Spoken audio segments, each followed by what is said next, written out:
Daine Prabhave Namaha. Madhuryojvala Premadhya Shri Rupanuga Bhaktida. Shri Gaura Karuna Shakti Vigrahaya Namostate Namaste Gauravani Shri Murte Dinatarine Rupanuga Virudha Prasiddhanta Dvanta Harine. Namo Gaura Kishoraya Sakshat Vairagya Murtaye Vipralamba Rasambhode Padam Bhujayate Namaha. Namo Bhakti Vinodaya Sachitananda Namine Gaura Shakti Swarupaya Rupanuga Varayate Gaura Virbhava Bhume Swam Nirdesha Sajjana Priyaha Vaishnava Sarvabhoma Shri Jagannatayate Namaha. Vagisha Yasya Vatane Lakshmi Yasya Shivakshisi Yasyaste Hridaye Samvitam Rasimha Maham Bhaje.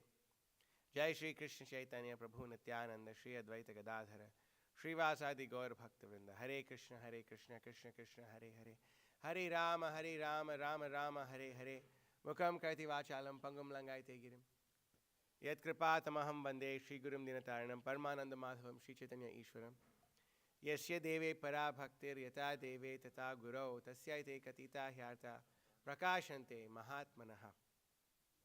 He of divine form came forth from the birthplace of the golden lotus, the ocean of the mellow of divine consorthood.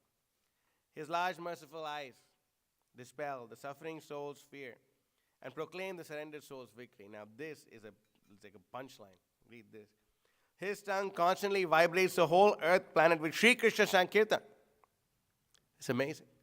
Bhaktisiddhanta Thakur's Hari Katha, in the form of his Hari Katha, in the form of Srila Prabhupada's books, is vibrating the whole earth just from his tongue.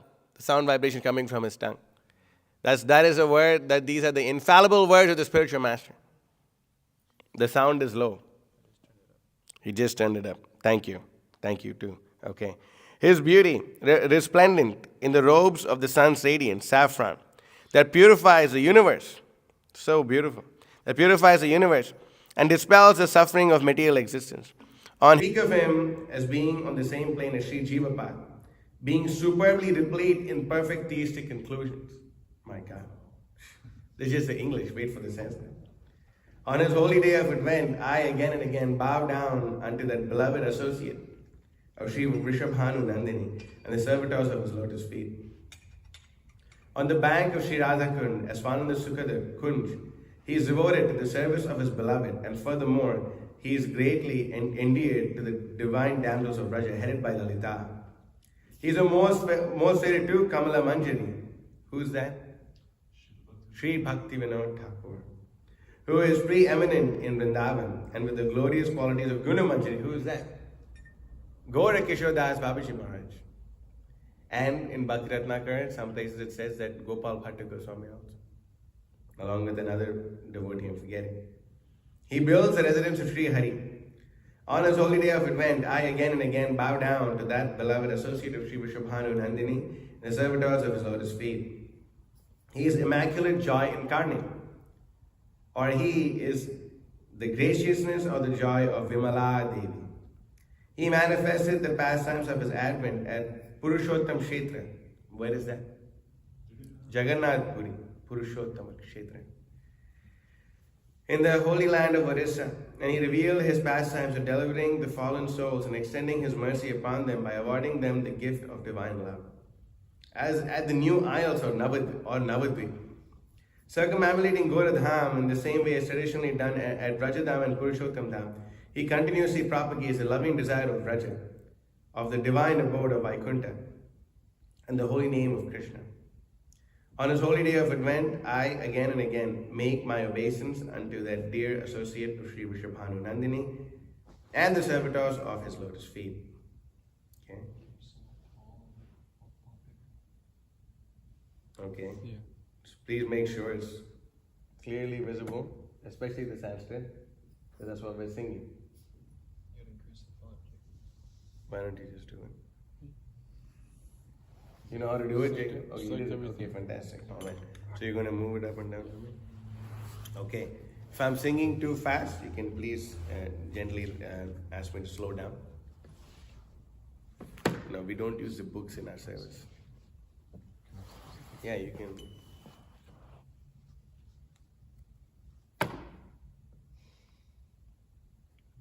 Yeah. Bhayan Jaya Samshana Karunayatanayanam Kanakotpala Janakotpala Rasa Sagara Chayanam Nayatanayanam Kanakotpala Janakotpala Rasa Sagara Mukari Krita Dharani Talahari Kirtana Rasanam Shiti Bhavana Bhavatarana Taruna Vasanam Kirtana Rasanam Shiti Bhavana Bhavatarana Vasanam Shubhodaya Devase Vrishara Vijani Jadaitam Pranamami Charanantika Paricharaka Sahitam Shubhodaya Devase Vrishara Vijani Jadaitam Pranamami Charanantika Paricharaka Sahitam Shubhodaya Devase Vrishara Vijani Jadaitam Pranamami Charanantika Paricharaka Sahitam Jadaitam Pranamami Charanantika Paricharaka Sahitam Charanagada Bhajana Vrata Chirapalana Charanam Sukhitalaya Sharasalaya Sukhila Varanam Bhajana Vrata Chirapalana Charanam Sukhitatala Hari Sadhana Krita Bhadana Jana Saradana Kalana. Sorry, I'm going to try it. Hari Sadhana Krita Bhadana Jana Sasana Kalanam Sacharashara Karuna Karani Shiva Dalanam Hari Sadhana Krita Bhadana Jana Sasana Kalanam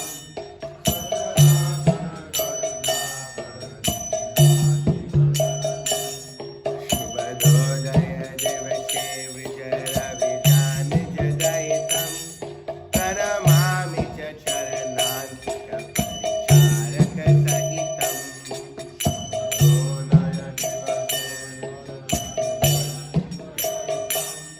Pranamami Charanantika Paricharaka Sahitam Shubhodaya Devase Vishara Vijani Jadaitam Pranamami Charanantika Paricharaka Sahitam Shubhodaya Devase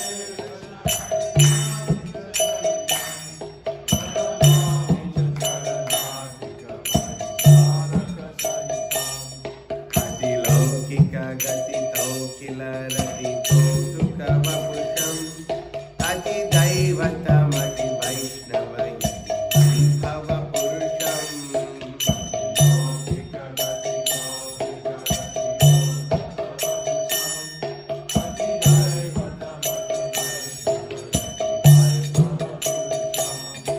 Sasanatana Raghurupaka Paramanuga Charitam Suvicharaka Iva Jivaka Itu Sadhu Kilditam Rupaka Paramanuga Charitam Suvicharaka Iha Jivaka Itu Sadhu Viruditam Shubhodaya Devase Vijara Vijani Jadaitam Pranamami Charanantika Pranamami Charanantika Paricharaka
Bhaktisiddhanta Saraswati Thakur Srila Prabhupada ki jai.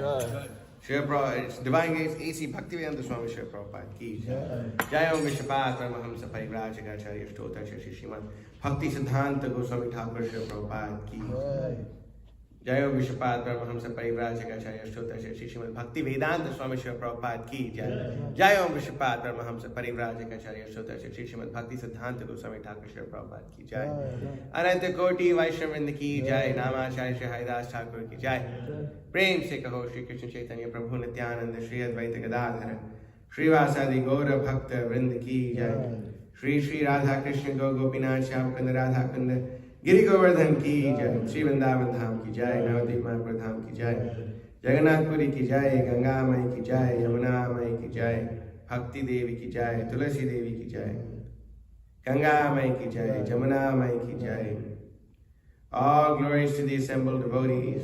All glories to the assembled devotees. All glories to the assembled devotees. Taking over the world with Srila Prabhupada's transcendental book distribution ki jai. All glories to Sri Guru and Sri Gauranga. All glories to Srila Prabhupada. Nama Om Vishwapadaya Krishna Prishthaya Bhutale Srimate Bhakti Vikasa Swamiti Namini. Okay, so if you could kindly please bring up this verse.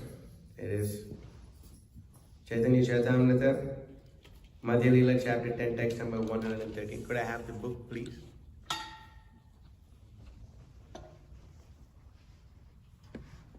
Bhakti Siddhanta to Madhya 10, 113.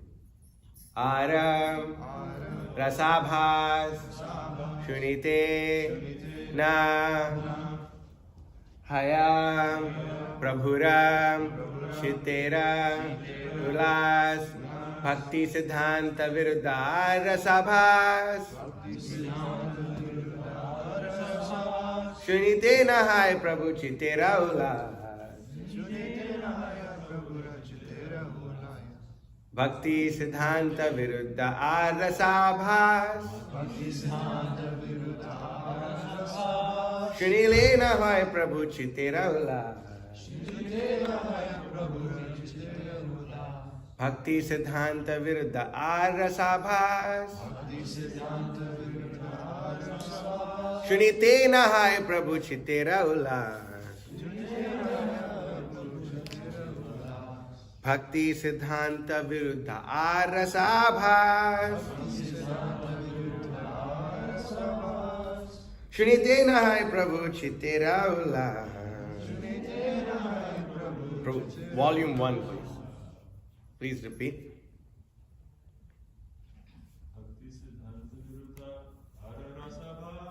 Bhakti Siddhanta Viruddha Rasabhas Shunite Nahai Prabhu Chitera Ulas Bhakti Siddhanta Viruddha Rasabhas Shunite Nahai Prabhu Chitera Ulas Bhakti Siddhanta Viruddha Rasabhas Bhakti Siddhanta Viruddha Rasabhas Shunite Nahai Prabhu Chitera Ulas Shunite Nahai Prabhu Chitera Ulas Bhakti Siddhanta Viruddha Rasabhas Bhakti Siddhanta Viruddha Rasabhas Shunite Nahai Prabhu Chitera Ulas Shunite Nahai Prabhu Chitera Ulas. Take a one to be brave. Bhakti Siddhanta Viruddha Rasabhas Bhakti Siddhanta Viruddha Rasabhas Shunite Nahaya Prabhu Hera Chitera Ulas. Come back. Chitera Ulas. Maybe you can learn Bengali versus your pronunciation is better. Madhiji? Bhakti Siddhanta Viruddha Rasabhas. Really sorry.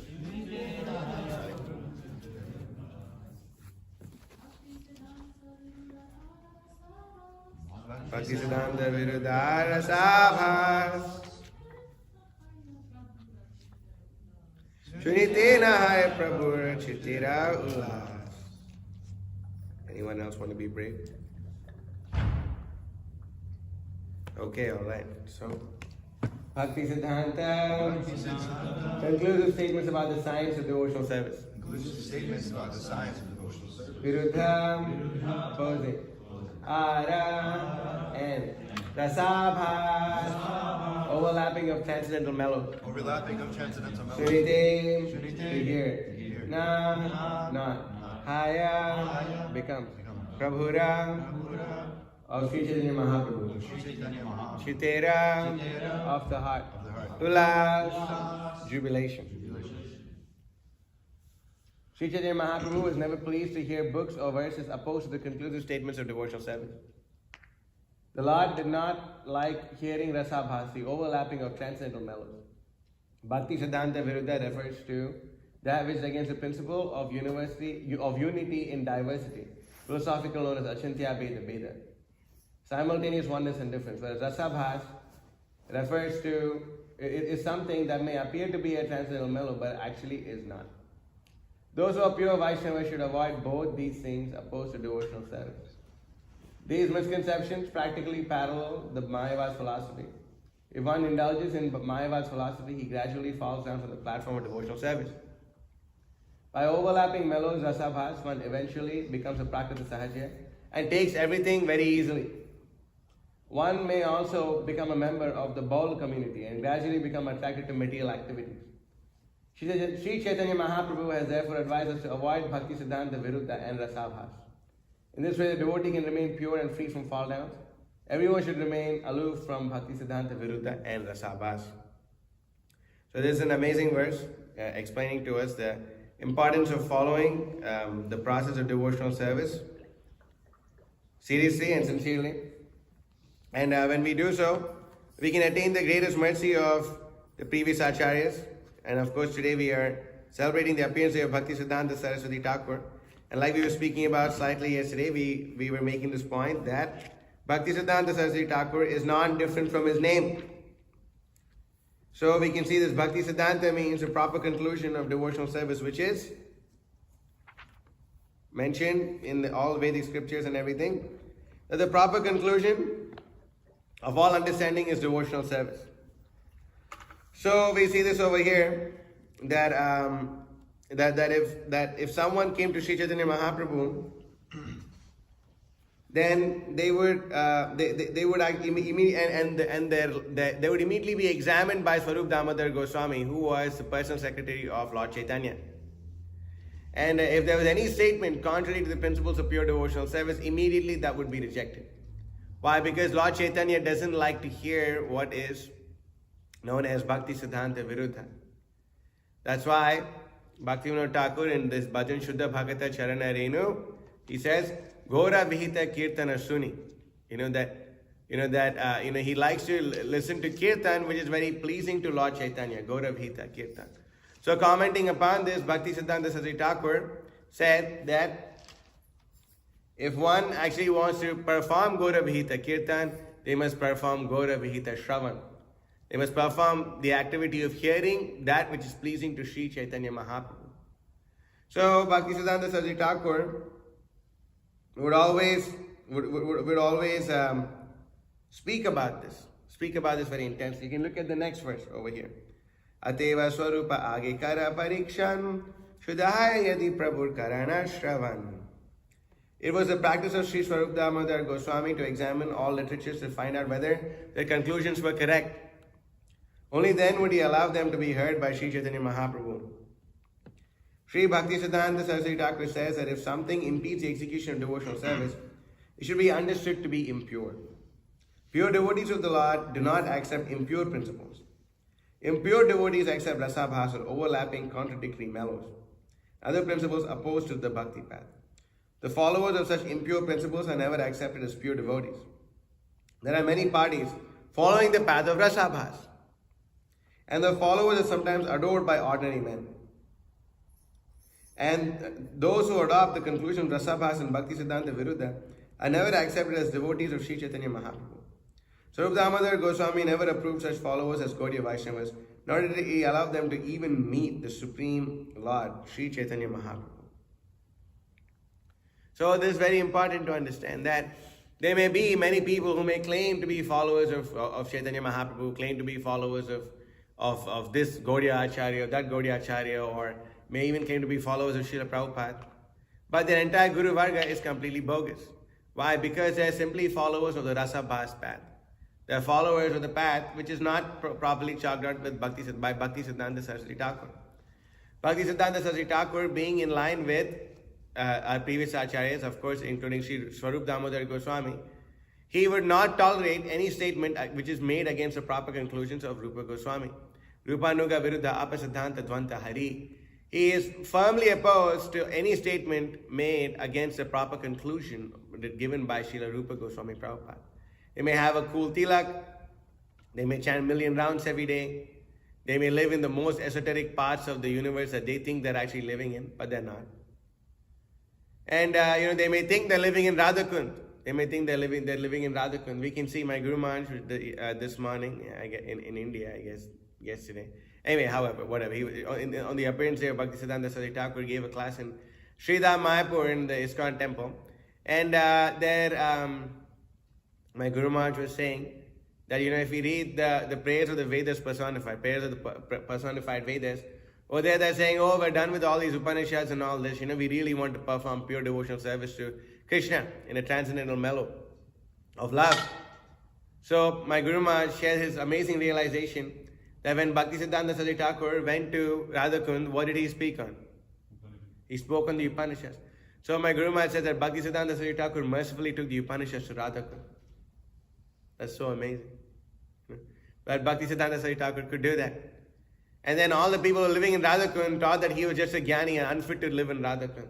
But actually Bhaktisiddhanta Saraswati Thakur said that it was them who were unfit to live in Radhakund.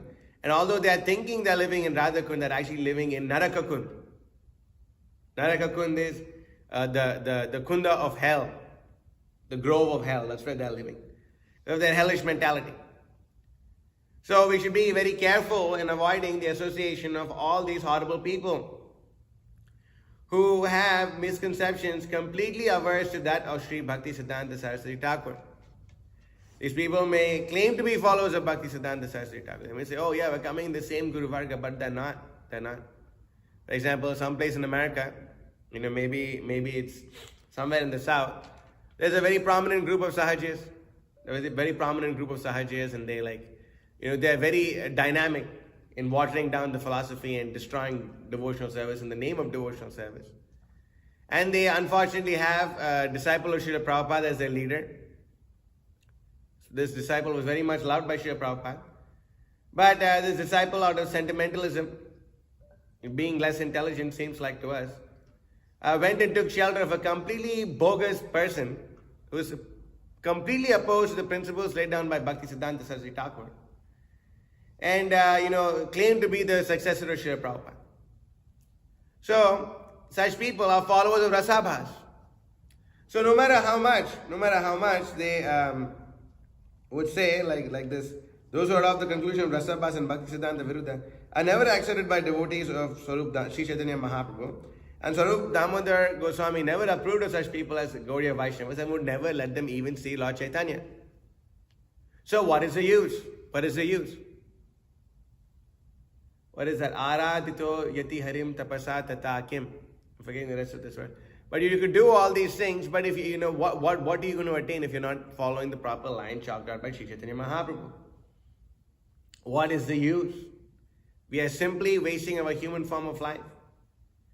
That if we are chanting Hare Krishna Mahamantra with all these wrong conceptions, and then eventually that chanting becomes inattentive, Prabhupada says it simply becomes bile secretion. So, Hari Kirtan is very important. Hari Shravan is very important. Why? Because without hearing the proper conclusion of the Vedic literatures, one's entire devotional service may simply be a farce. We can see such people are super duper into humility actually. Does anyone else have Bhaktisiddhanta Vaibhava on their phone? No? It'd be very practical to have Chandanacharya Prabhu's phone up here. But I wanted to read from certain sections of Bhaktisiddhanta Vaibhava. I guess could you get us more? I mean, so that's an option. I want to read from a certain section of Bhaktisiddhanta Vaibhava, explaining to us what is real humility. Because humility is actually the very crest jewel of the Vaishnava, right? Humility is a very crest jewel of a Vaishnava. And when we see a devotee, we expect them to be humble. But what is humility? This is the most important thing to understand. What is humility?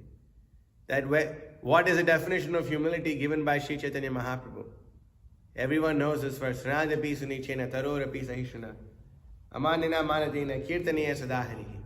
That one should be lower than a straw on the street, and humbler than a blade of grass, and lower than a straw on the street. Thinking oneself lower than the straw on the street, and one should be more tolerant than a tree. Must be ready to give all respects to others and not expect any respect. There's the definition of humility as given to us by Sri Chaitanya Mahaprabhu, because in such a state of mind, one could chant the holy name of the Lord constantly. Right? So there's a definition given by Sri Chaitanya Mahaprabhu. So, looking at this definition of humility given by Lord Chaitanya, there have been many fools and rascals who have taken advantage of this humility bhav. It's called pseudo-humility, or the false Paramahamsa platform. And they have made a farce of devotional service. It's because of this misunderstanding of devotional service that the entire line of Gaudiya Vaishnavism was almost taken off the face of the earth, actually. It was protected by a few Babajis here and there. And Bhaktivinoda Thakur took it up. And then Bhaktisiddhanta Saraswati Thakur expanded it, and Srila Prabhupada massively expanded it. So we should be very careful in understanding what is the definition of humility. What does Chaitanya Mahaprabhu mean when he says one should be humbler than a blade of grass and more tolerant than a tree? And one should know who an actual humble person is and who a humble person isn't. So one should know all these things.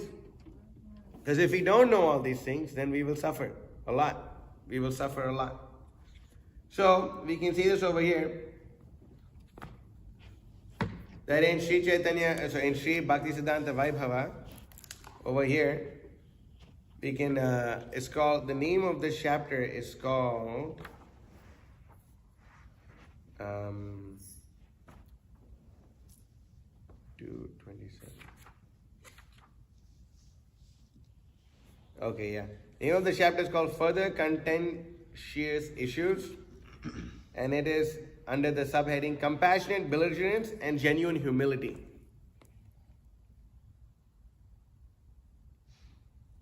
Ready? Is it compassionate? Belligerence. Belligerence. Genuine humility. Okay, you can type genuine humility, I guess.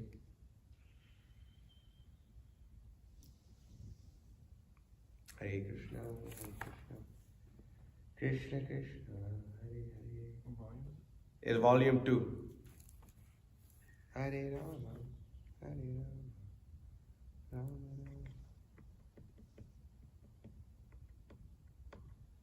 It's just called Further Contentious Issues. You find it? Do you want me to find it? Yeah, I got it. Found it? Yeah. And then What? this heading is what? Huh? Okay, I got it. All right. Fantastic. Can you blow it up, or is that as big as it gets? Or is there no way to increase the font size on Kindle? All right. You could try to read it. Okay. Chaitanya Mahaprabhu had immortalized humility as a cornerstone of his teaching. Sanadapi sunichena tarorapi sahishana amanina manadina kirtaniya sadaharihi. Only one who is humbler than a blade of grass, more tolerant than a tree, and does not expect to be respected, but always respects others, can constantly glorify Hari. Among Bengali Vaishnavas, humility was ranked as a prime symptom of the saintliness, so much esteemed in the highly religious culture of India.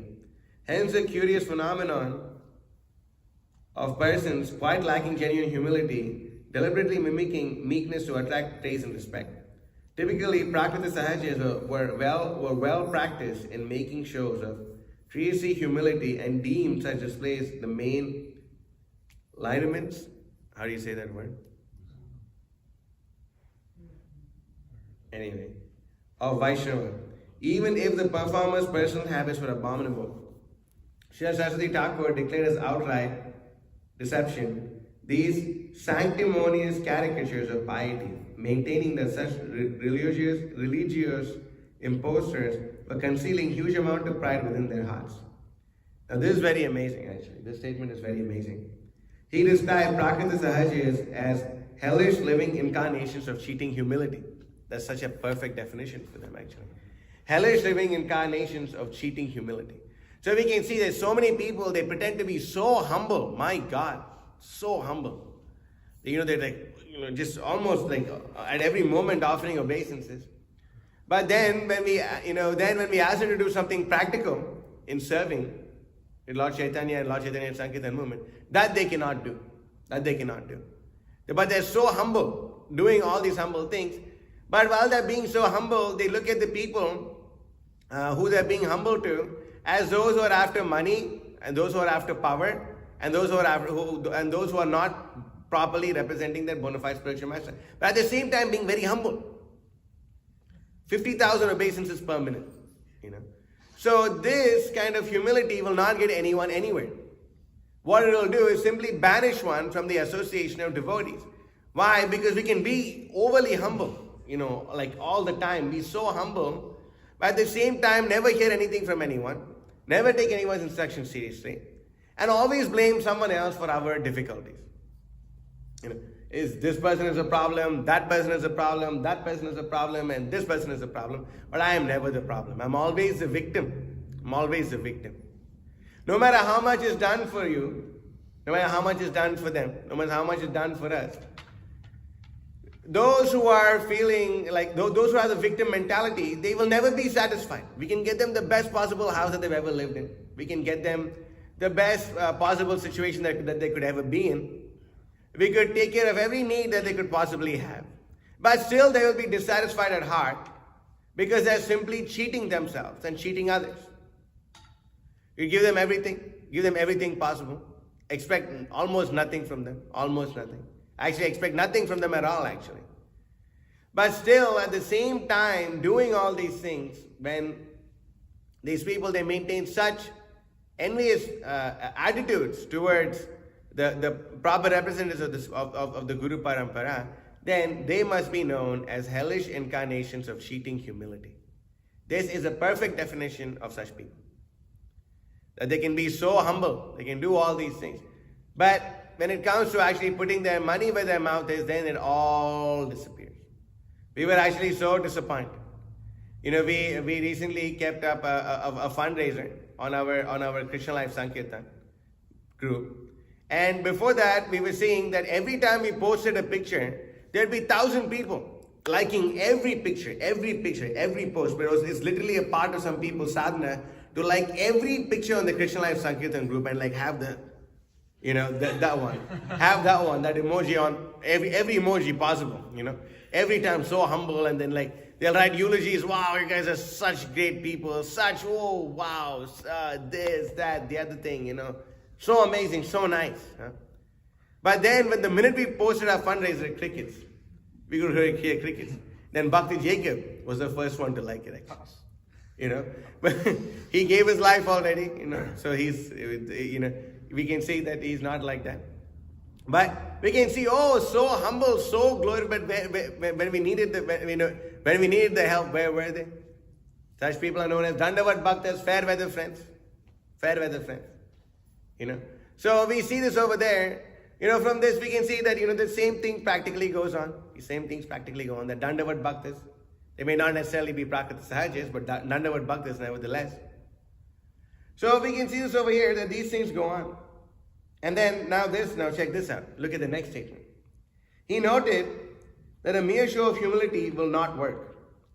For only after duplicity has been given up can there be bhakti. And then next line is even more heavy. And that bhajan begins when one's outside and inside are the same. When the outside and inside are the same, that is real bhakti actually. You know that I am who I am. Look, this is who I am, and these are the difficulties that I face, and I'm trying my best to get rid of devotional service, but not making a big show of being so humble, but at the same time be so critical for no reason. This is called rascaldom actually. So such people, even if they come in the presence of a bona fide spiritual master, never really get the mercy of the bona fide spiritual master. They never get the mercy of the bona fide spiritual master.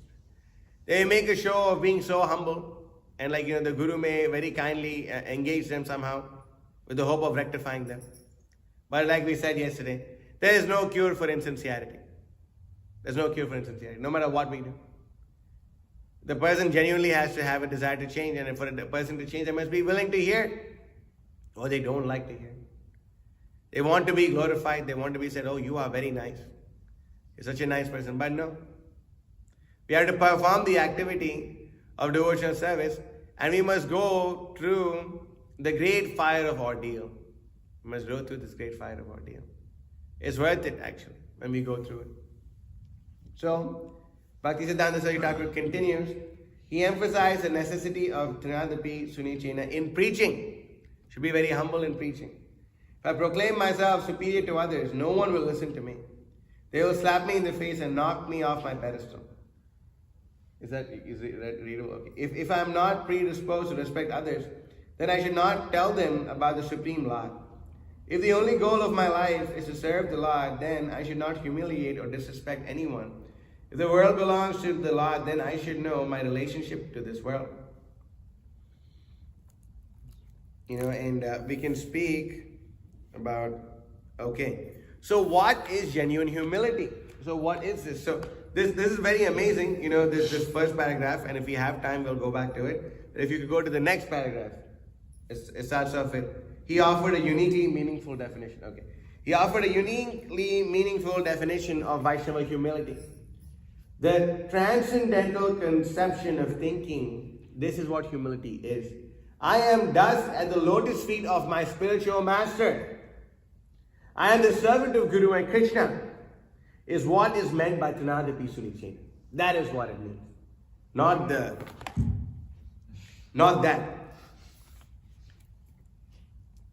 Becoming lower than grass. Jivedaya, compassion towards all living entities. Name Ruchi, taste for the holy names. And Vaishnava Seva. These are Mahaprabhu's three teachings. Jivadaya, Nam Ruchi, and Trinadapi Sunichena. And Vaishnava Seva, Vaishnava Seva, Jivadaya, and Nam Ruchi. The meaning of Trinadapi Sunicheta is not disingenuousness, merely flaunting as a show of humility. It means actual eligibility for kirtan by Name Ruchi and considering oneself a servant of the holy name. Service is a gateway to Name Ruchi. So, Nam Ruchi. Service to Guru and Vaishnava is Trinadapi Sunicheta. We should not become subordinate nichata to non-devotees, but to devotees from whom we should beg mercy and show respect. The Mahajanas instructed us not to display humility before everyone. To show humility toward envious atheists like Ravana and the pretentious Brahmana is not Vaishnava Seva or Trinadapi Sunicheta. If we transgress this instruction, we will never become qualified to chant the holy name or to attain Nam Ruchi. Rather, our actions will result in becoming envious of others. Rama Bhakta Hanuman's burning of Lanka is real Trinadapi Sunicheta. So this is a very important thing. And one of my favorite chapters in Bhaktisiddhanta Vaibhava is this amazing chapter called The Revolutionary Preacher of the Absolute Truth. Yes, sir. It's very amazing. And do you have page numbers in a PDF? Different page numbers. Okay.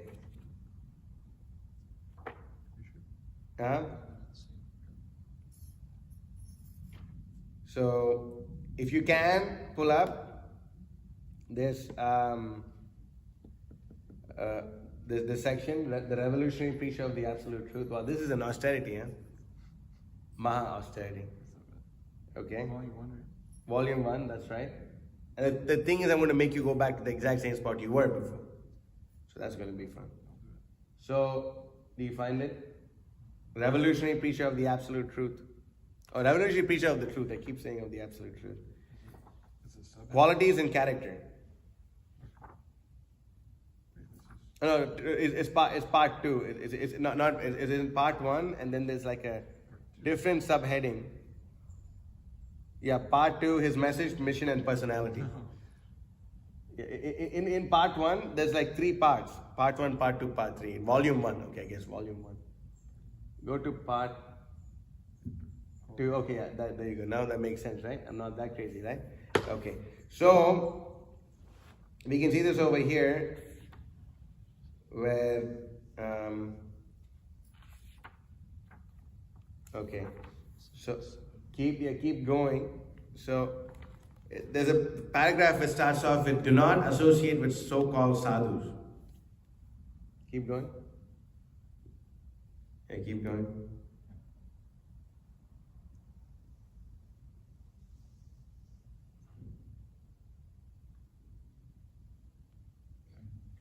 You got it? Okay, now go 1 or 2 paragraphs up. There is no dharma. Okay, all right. So, when asked if Vaishnava Dharma could be acceptable to all, Srila Saraswati Thakur replied, there is no Dharma other than Vaishnava Dharma. It is the eternal Dharma of all jivas. Whatever else is propagated in the world as Dharma is either a step toward or perversion of Vaishnava Dharma. And, this is there. Then go to the do not associate with. Found, got it? Okay. Do not associate with so-called sadhus who, by not chastising anyone, do not act for others' welfare. By associating with sadhus, the heart should become purified from sinful propensities. The present role of sadhus, acting for others' mundane happiness, can render no well-being whatsoever. So, priti vite yaha kichu dharma nama chale, bhagavata prahe tahan paripurna chale. So, in this entire world, which we're living in right now, priti vite yaha kichu dharma nama chale. Whatever else may be going on in the name of dharma, dharma nama chale, bhagavata prahe, Srimad Bhagavatam says, tahan paripurna chale. It is full on wholesale cheating. Wholesale cheating. Full on. Wholesale deception. And the fools who fall for this are also, they fall prey to this kind of nonsense. So we should always be in the association of devotees who will not cheat us. So we can see the next line, Saraswati Thakur thus personified Lord Chaitanya's statement. Nirapeksha nahile dharma na yai rakshana. Without being nirapeksha, impartial, aloof from popular opinion, equitable, one cannot protect dharma. He explained that nirapeksha means being unaffected by anything material and remaining steady in the Lord's service. Hare Krishna.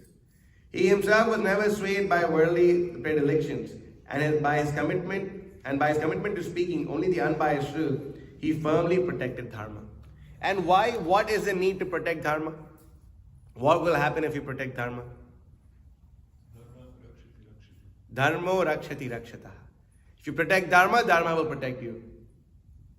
So therefore, we may go to places, for example, we were in a particular place recently, and we were given the contact of this person through another devotee. And this devotee was telling us, and then we established a nice contact with him, and then we visited his house a few times after that.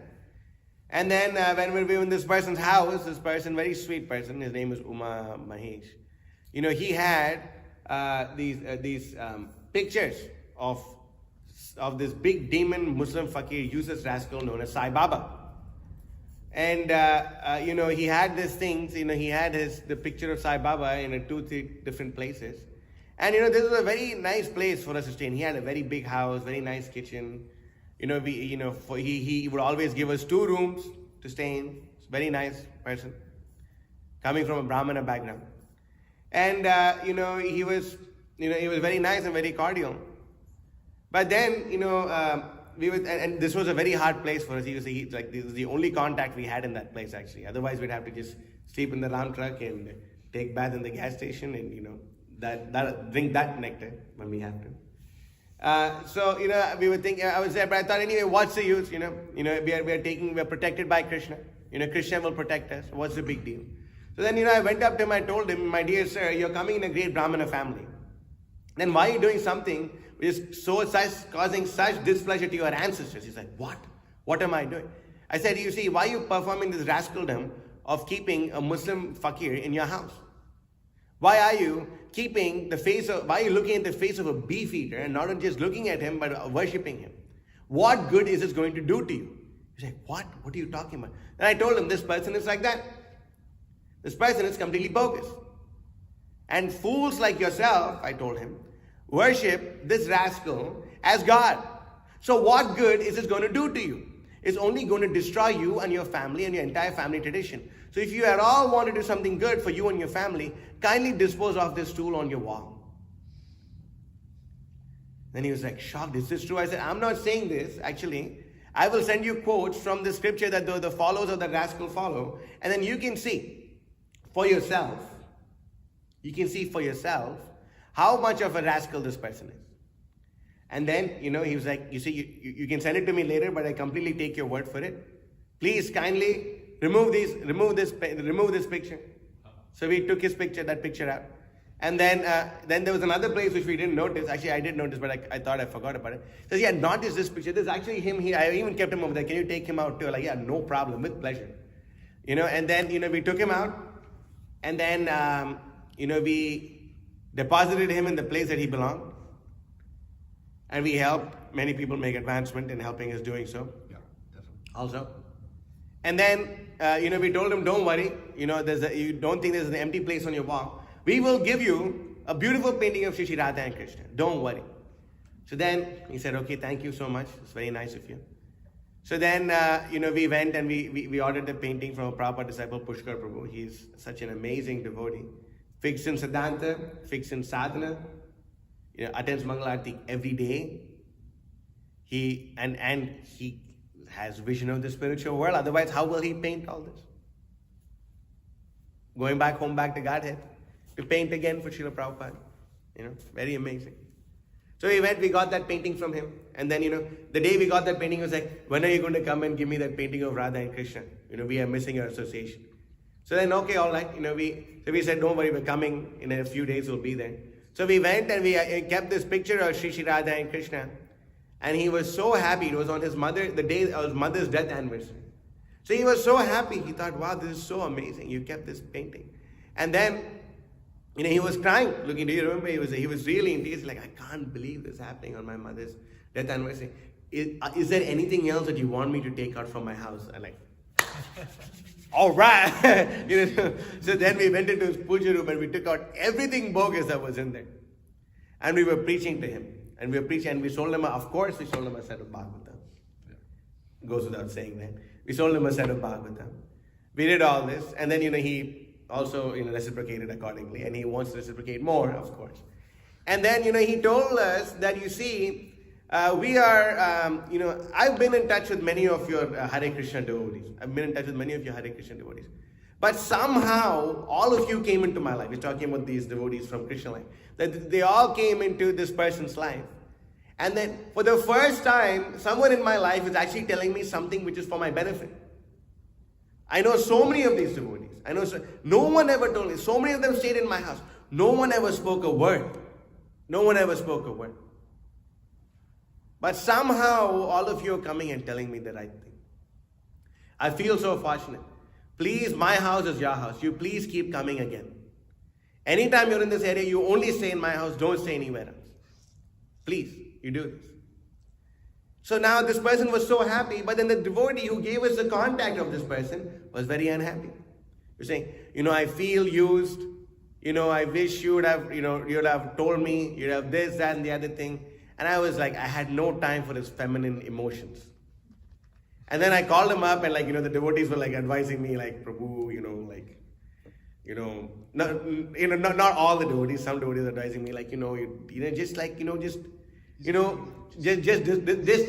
disarm the situation, don't whatever, don't just be nasty like you always are, something like that, so then I said, yeah, okay, all right, I'm going to do that, and then I was completely convinced like, all right, I'm going to be like, I'm going to chill out, man, for sure, I was telling myself, definitely, we're going to chill out, but then, we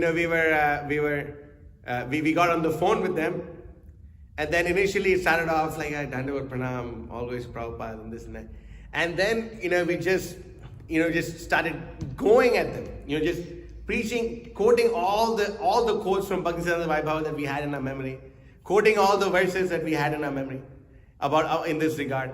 And he was preaching. We actually quoted this verse that we read from today, Bhaktisiddhanta Viruddha Rasa Bhashanile Nahai Prabhu Chitera Ulas. We quoted that, and we quoted so many of these other verses, and we told him that your humility is completely bogus. Your humility is bogus. What your so-called humility, in the name of your humility, you're causing Jiva Himsa. You're a rascal actually, you're a big rascal. Why? Because Nishidachar Kutinadi Jiva Himsa Labha Puja Pratishtari Jada Upashaka Gan. Nishidachar, bad behavior, Kutinadi duplicity. Nishidachar Kutin, Jiva Himsa. These things are causing violence to the living entity. Labha Puja Pratishtari Jada Upashaka Gan. And then the desire for name, fame, profit, adoration, and distinction. All these things are upashakas which are going to choke up your Bhakti Lata beach. We told this to him straight to his face. And we told him the association you're in is also bogus. You're reading the Bhagavatam so much. What is the use of you reading so many million pages of Bhagavatams every day? What are you understanding? In one ear, out the other. Your mind is full of stool.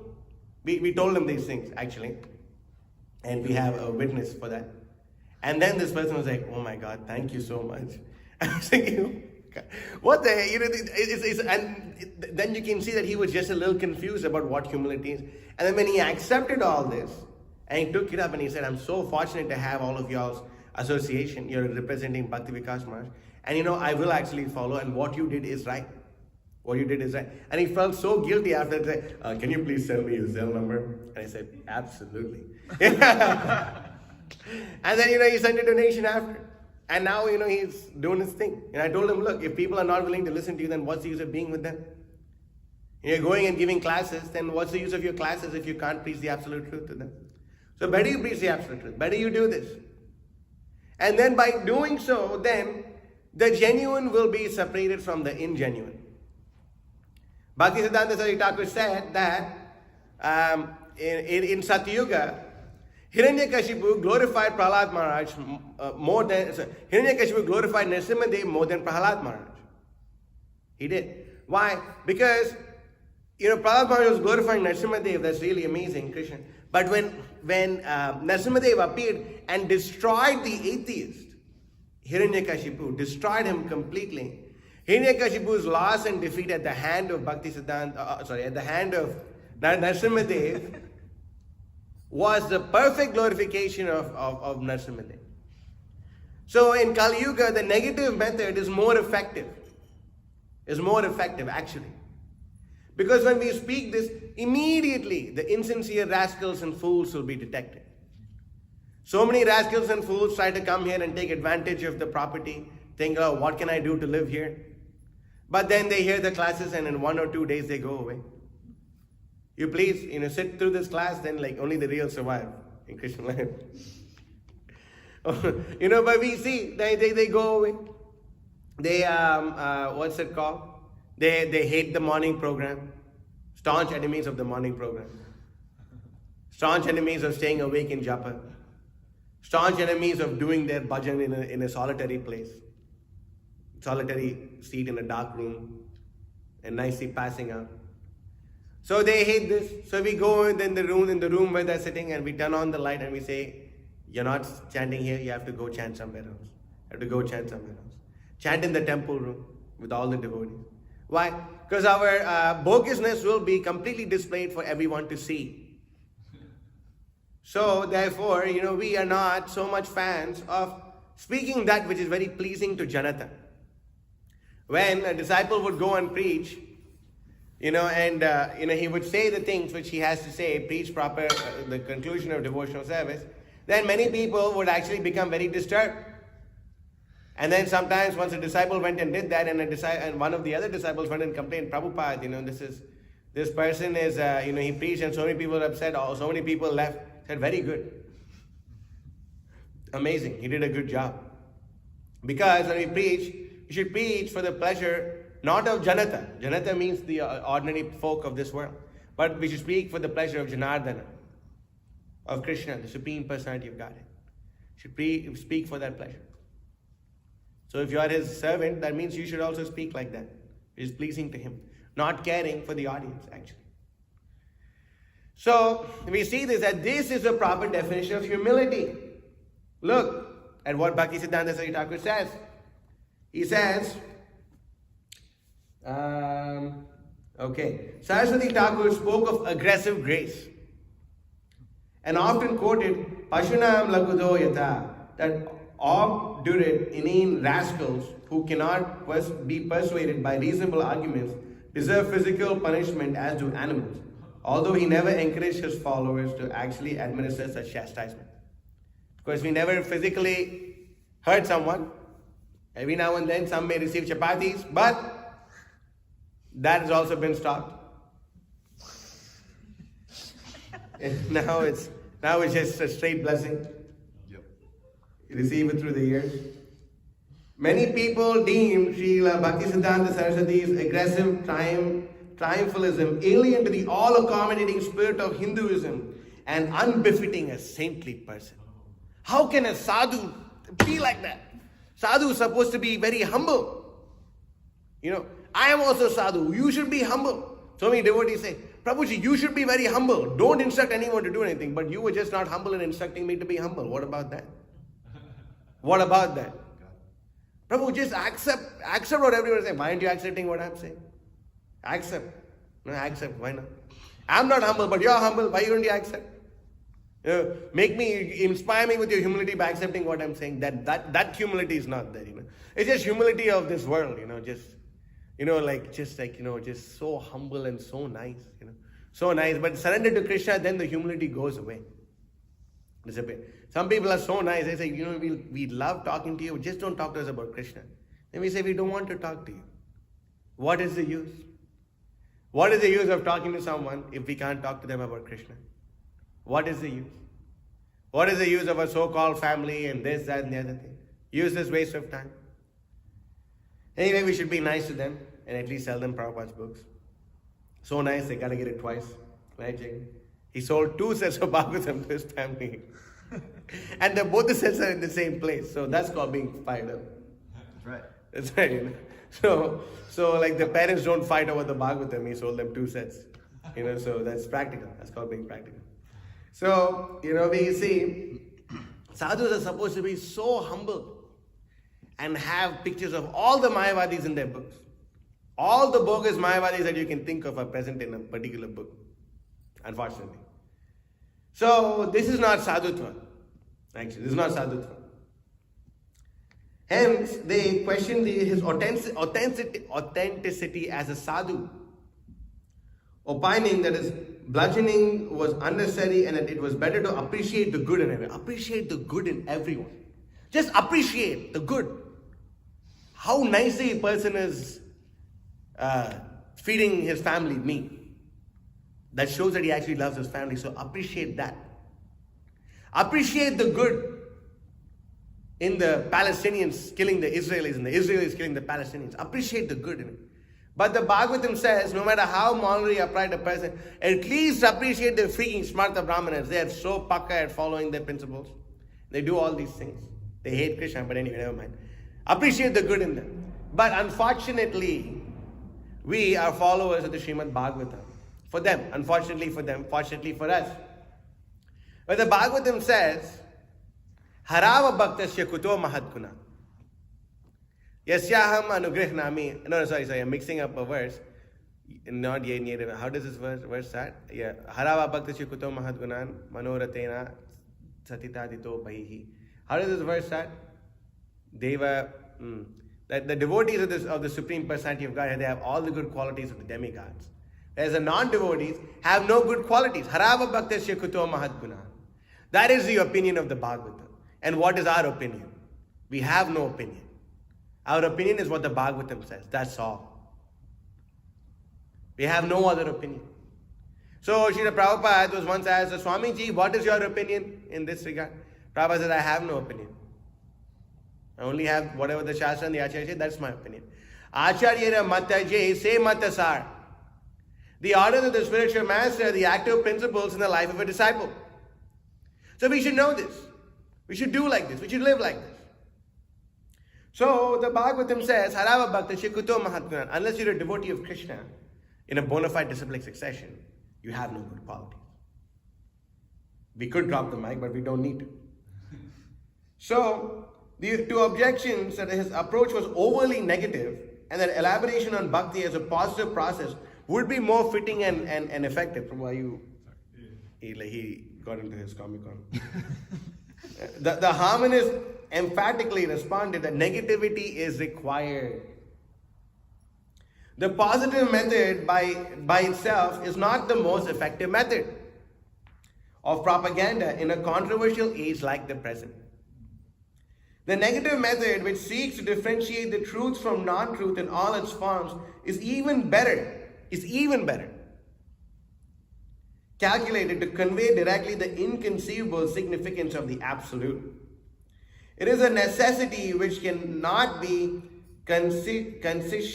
conscientiously. I got it right, did I? Yeah. Kind of, or I got it right? Yeah. Okay. Conscientiously avoided by the dedicated preacher of the truth if he wants to be a loyal servant of Godhead. You can't be a quitter, right? You can't compromise on the principles of pure devotional service. You can do it. No one is stopping you. Go ahead, dilute the message as much as you want, but you will not be the loyal servant of Godhead. We may think that we will take only spiritual instructions from the Bhagavatam, and we will figure out how to live our material life looking at the fools and rascals, non-devotees are opposed to the Bhagavatam. Take the bit of both. Cherry pick this, cherry pick that. But no. Wholesale exception of the teachings of the bona fide spiritual master, sadhu and shastra, and wholesale rejection of the sayings of the fools, rascals, camels, hogs, dogs, and asses in the forms of human beings. Svavidvaraho shakarai samshrita purusha pashuhu. We do not care for the opinions of hogs, dogs, camels, and asses. In the 1970s, many hogs, dogs, camels, and asses were of the opinion that bigger hogs, dogs, camels, and asses went to the moon. But Srila Prabhupada, being the perfect disciple of Bhaktisiddhanta Saraswati Thakur, said that we never went to the moon. They did not go to the moon. And then the interviewer asked, Swamiji, what if they actually go to the moon? Then what will happen? Prabhupada said, no, they will not go to the moon. Because Shastra says this, Shastra says that. And then 2 years later, when the shot from the Nevada desert exposed as or advertised as a moon landing was on TV, the same interviewer again interviewed Srila Prabhupada and asked Srila Prabhupada, so Swamiji, now we actually went to the moon. What do you have to say? Prabhupada said, you didn't go to the moon. And they were like, what? Like, no, you didn't go to the moon. That is not how the moon is. According to Shastra, this is how the moon is. According to Shastra. So this is not the moon. And then so many disciples left Prabhupada and went to the moon. They went to the moon and and Prabhupada said, when I release the 5th canto of the Srimad Bhagavatam, so many of my disciples will leave. Because it's completely contrary to whatever we can perceive by our imperfect senses. Completely contrary. Because and those who stayed, they understood that Shruta Pekshita Pata, that we see the absolute through the process of hearing. They understood. But the others went to the moon. And then maybe some other places also in the material world.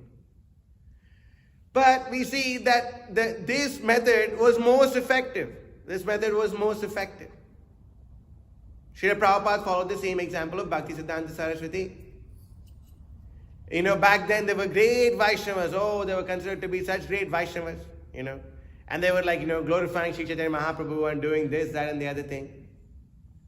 But then, Bhaktisiddhanta Saraswati Thakur went there and said that all of you are actually rascals. He called this so-called society of Vaishnavas as a mutual admiration society of dupes. You know, everyone, oh, you're great, no, you're great. You're great, no, you're great. You're great, no, you're great. And this way they duped themselves to going to hell. They were so humble. But Bhaktisiddhanta Saraswati Thakur called them hellish incarnations of cheating humility. The so-called kindness towards the disciples, Bhaktisiddhanta Saraswati Thakur said, is called harm-giving kindness. What kindness is there in the kindness of the fools and the rascals? What do they know? You know, oh, be very kind upon the guy, he's stressed out, give him some marijuana, what's the problem? He's a poor guy, he really wants saving, give the man some coffee. Poor guy needs some protein, give the man some meat. He wants to make money, he's good at gambling, let him gamble. Guru Maharaj, I want to eat karmic grains, eat. You know what, matter of fact, I'll eat it with you. Guru Maharaj, I want to party, in the Krishna consciousness movement, the way I used to. Okay, chalo, let's have a nice kirtan mela, and me being a sannyasi and you being other guy, we'll all dance in the midst of women, no problem. No problem. So, such pseudo-devotees and pseudo-humility will not do good for anyone. And then we will be deemed as being completely offensive. Offenders. So offensive. How dare you stop our sense gratification, you offensive rascal. So, we rather be labeled as offensive rascals by these people rather than compromise the message of Bhaktisiddhanta Saraswati Thakur. Bhakti Vinoda Dara Kokana Ruddha Hoy Bina. That the flow of devotion coming from Bhaktisiddhanta Saraswati Thakur cannot be stopped. The method is sure to create an atmosphere of controversy in which it is quite easy to lose one's balance of judgment. But the ways of the deluding energy are so intricate that unless their mischievous nature is fully exposed, it is not possible for the soul in the conditioned state to avoid the snares spread by the enchantress for encompassing the ruin of her only two willing victims.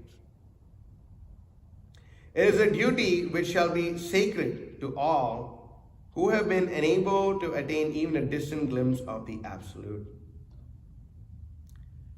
Matter of fact, could you please get me volume 3 of the Bhaktisiddhanta Vaibhava? So we can see this over here, that, it may seem, you might lose your balance in preaching this. So harsh, so heavy. So harsh and so heavy are the words of the previous acharyas. So let's not speak it then. Right? That's the solution. Right? Just let's not speak it. Let's not distribute Prabhupada's books. Distribute something else. People say, you guys are so bad. How dare you sell God's books? Then what should we sell you? Should we sell you garbage? Will you buy garbage if we sold it to you? Should we sell the newspaper? Should we sell you porn magazines? What should we sell? Tell us. We'll sell you that. What are we supposed to sell? You guys are so wrong. You're bringing God to the streets. How dare you bring God? Yeah, because of fools and rascals like you who don't come to see God in the temple, we're bringing God to the streets. The minute all of you completely come to our temples, flocking here every day, and then giving us the biggest buildings in the biggest cities, and making the whole purpose of every city to worship Lord Krishna and Lord Chaitanya Mahaprabhu, then we will not need to bring the books on the streets actually. That time we will not. But until then, we will have to do this. We will have to do this. We have no other choice. This is a duty sacred to us actually. Those who are followers of Bhaktisiddhanta Saraswati Thakur. So, you can take up volume 3 of the Bhaktisiddhanta Vaibhava. This great use of your previous tech life. Ali Krishna Prabhu. What did you say? This is a great use of your volume 3. Volume 3. No, I think you're still looking at volume 1, right? Let's see.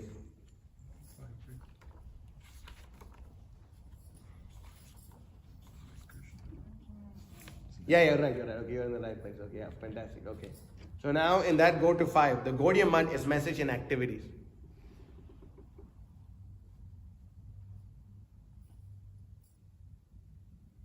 5. You look at 5?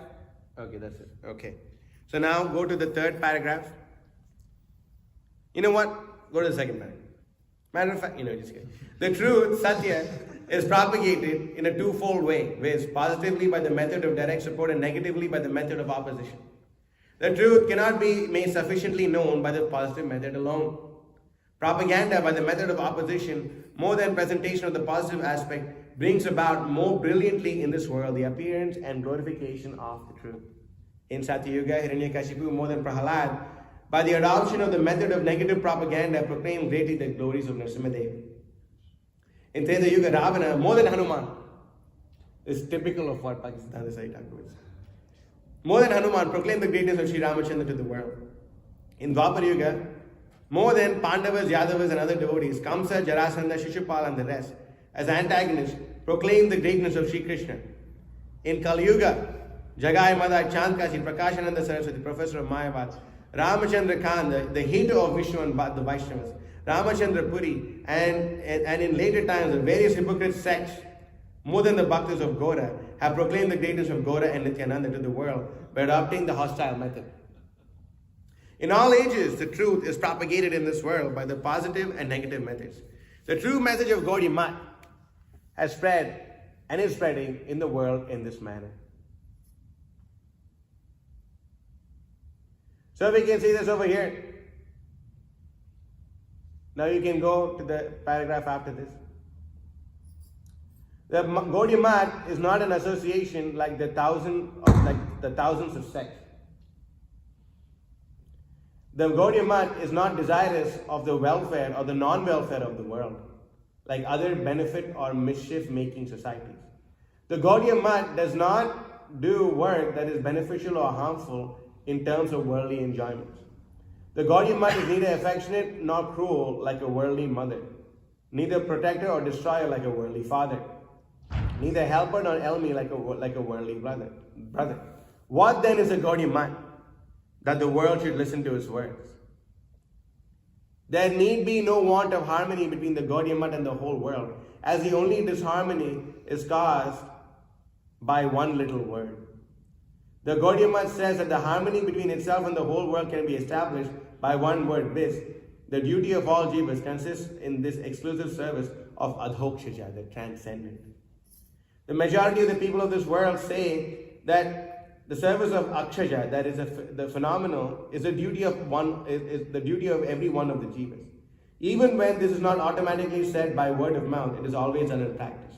The Gaudiya Math says that which is the object of our activity, sadhya, should itself be the only means, sadhana, for the attainment of the object. In the opinion of majority of men of the world, sadhya and sadhana are different from one another. The Gaudiya Math says that words like unity, universal love. How do you say the other word in a funny way? How do you say that? What lines? Etc. Oh, I see. Okay, etc. I thought it's usually etc. So long as one continues to be under the influence of the physical and mental dharma, a mere sounds like such words as akaksha kusuma, the aerial flower, etc. Harmony is possible only when one has obtained a firm footing in dharma or function of the soul. So we can see this over here. That so many people may have a major problem with what we're saying over here. That's okay. It's good they have a problem. Better they have a problem with us than not have a problem with us in some ways. Why? Because at least that way we will be on their minds. A famous spokesperson for the Krishna consciousness movement in America was once saying that we should not do Harinam and book distribution. We should not do it. Because people will think of us negatively. And then to that my spiritual master replied, actually, at least if we do Harinam and Sang, he actually said that's not true. Because nowadays people don't even think about us. So better if we go and do Harinam and book distribution. And we do this. That way we'll at least be in the minds of the population. Nowadays people, it's such a shame that before in America everyone knew the Hare Krishnas. But now they think we are Buddhists, unfortunately. But then we tell them, no bro, we are better than the Buddhists. Nick, I told that to Nick the first time I met him. In Piedmont Park, he was there with someone. And they were there, and he was looking at me saying, "Oh my God, man, are you Buddhist?" I said, "No, bro, we're better than the Buddhists." and then I started like preaching to him, and I sold him the books. And then he came to the second Sunday program, and then we didn't compromise.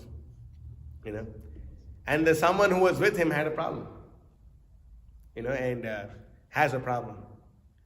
But that's okay. That's okay. That's fine. I guess we got a good deal of a bad bargain. So we can see that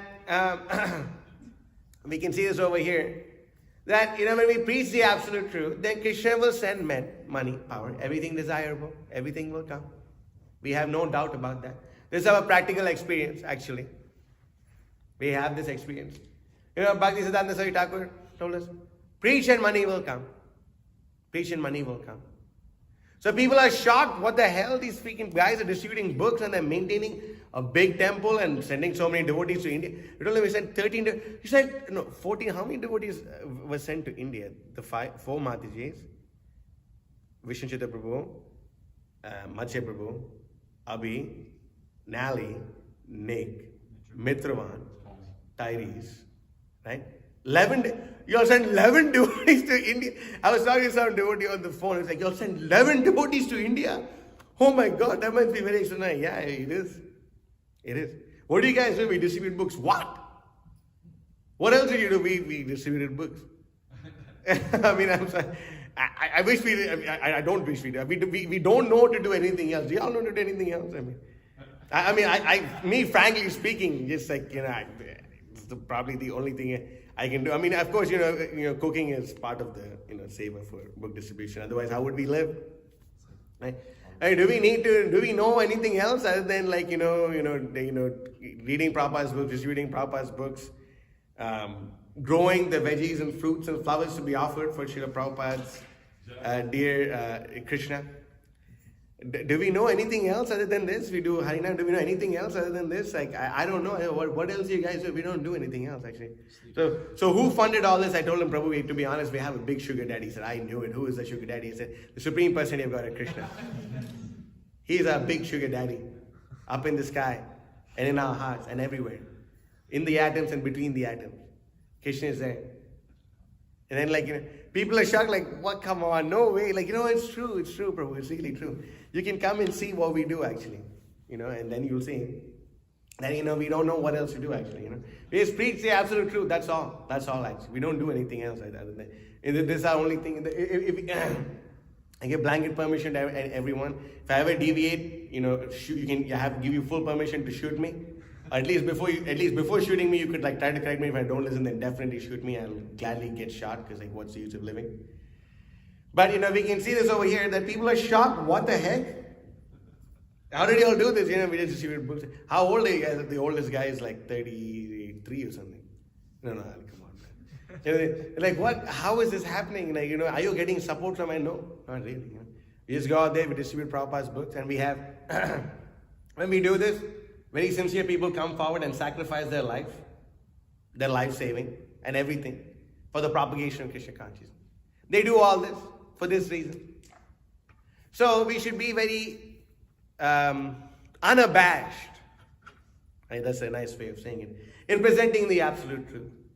Very unabashed. Everyone who is moving should get a Bhagavatam set. Chaitanya Charitamrita said. Full set of Srila Prabhupada's books. So this is what we have to do. This is our sacred duty. So, we see this over here.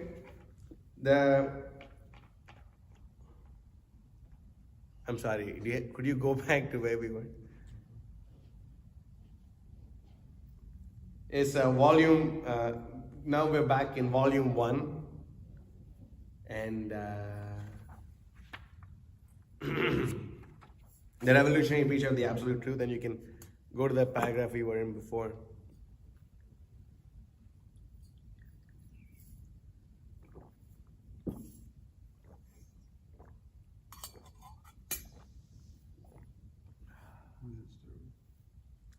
The only duty of, in numerous speeches. Keep going. No. Yeah, keep going. Yeah, we read that. There you go. In numerous speeches and articles, Srila Bhaktisiddhanta Saraswati Thakur insisted that an actual sadhu must speak strongly. The only duty of sadhus is to cut away all the accumulated wicked propensities of every individual. This alone is the causeless natural desire of all sadhus. Worldly persons possess a double nature. This is very important to understand. That worldly people possess a double nature. You know that we can say some devotees like, why don't you do something where the karmis will be pleased with you? Why don't you do something, if you do if your devotees are like the way that the karmi is like, then they will not criticize. But the truth is, no matter how you are, karmis will always criticize you because karmis are by nature envious. Right? When you were a karmi, was anyone not criticized? Were you like never criticized by anyone? Were you never criticized by anyone as a karmi? Is that even practical thing to say? That people are always freaking get on your case or say this or that about you, and someone will always not like you. So, it's okay for the non-devotees to not like us and for the devotees to like us. That's actually natural. We can see this, so it's okay. It's okay. And these people may not know. But we should speak properly. Worldly persons possess a double nature. They express one kind of sentiment, but internally cherish a different purpose. Moreover, they want to advertise this duplicity as mark of liberalism or love of harmony. Those who are unwilling to show any duplicity, who desire to be frank and straightforward, or in other words, to exercise unambiguously the function of the soul, such really sincere individuals are called sectarian and orthodox by those who practice duplicity. We will cultivate the association only of those who are straightforward and avoid the company of others. Asatsanga tyagi Vaishnavachara. By all means, we must avoid bad company. We are advised to keep a distance of 100 cubits from animals of the horned species. We should observe the same caution in regard to all insincere persons. So yes, some people say you're stonewalling us. Yes, we are stonewalling you. You're completely separate. Yes, we're completely separate. Yes, it's true. We're not hiding this fact. It's true. Why? For this reason. Without doubt, a sadhu's words possess power to destroy the evil propensities of one's mind. In this way, the sadhus benefit everyone who associates with them. There are many things which we do not disclose to the sadhu. The real sadhu makes us speak out what we have kept concealed in our hearts. He then applies the knife. The very word sadhu has no other meaning than this. He stands in front of the block with the uplifted sacrificial knife in his hand. The sadhu in his hand. The sensuous desires of men are like goats. The sadhu stands there to kill those desires by the merciful stroke of the keen edge of the sacrificial knife in the form of unpleasant language. If the sadhu turns into my flatterer, then he does me harm. He becomes my enemy. If he flatters us, we will be led to the road which brings worldly enjoyment but no factual well-being. He is a sadhu by contact with whom the weapon of his words can cause one to give up all mischievous behavior, all attachments to the non-absolute and imagined conception. I memorized this quote, the next quote, when I was your age, Jacob. The aggressive pronouncement of the concrete truth is a crying necessity of the moment. For silencing the aggressive propaganda of specific untruths that is being spread all over the world. Without cheating anyone, we should boldly proclaim the truth to everyone. Even if the truth is unpopular, if it bestows genuine auspiciousness on the living entities, we must speak it. Unless we fearlessly speak the truth, Shri Guru Gauranga will not be pleased. The more determined one is in devotional service, the bolder and more courageous he will be as a preacher. If I were to desist from preaching the impartial truth for fear that some listeners might be riled, I would be deviating from the path of the Vedic truth to accept that of untruth. I would become inimical to the Vedas and atheists and would no longer possess faith in Bhagavan, the very embodiment of truth. Sripad Madhvacharya similarly stated in the gloss of the Ishavasya Upanishad that failure to speak against the propagators of untruth causes one, check this out, the footnote, clicking the footnote. Yeah. This is so heavy. Failure to speak against the propagators of untruth causes one to enter an even darker existence than the perpetrators are destined for. Sadhu Savdhan, be careful. I was really thinking, when we were reading this section actually,